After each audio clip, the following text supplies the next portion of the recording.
మనకు జీవితం అంటే అభిరుచి ఉండాలి. భగవంతుడు ఏది ఇచ్చినా స్వీకరించాలి.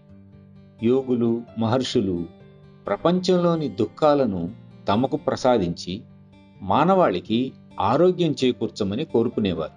నేను బాబూజీని అనేకసార్లు అడిగేవాడిని, ఎందుకు మీరు ఇలా బలహీనంగా అనారోగ్యంతో బాధపడటం, వాటిని మీరు తొలగించుకోలేరా అని. దానికి వారు, నా అనారోగ్యం నా వల్ల వచ్చింది కాదు, నేను మానవాళి సమస్యలు తీర్చే ప్రయత్నంలో అనారోగ్యం పాలవుతుంటాను, దాన్ని నేను కావాలనే ఆహ్వానిస్తాను అన్నారు. చూడండి, మనకు కలిగే సుఖాలు మన గొప్పదనం వల్ల కాదు, అవి మన మాస్టరు దయతో మనకు ప్రసాదించిన వరాలని గ్రహించాలి.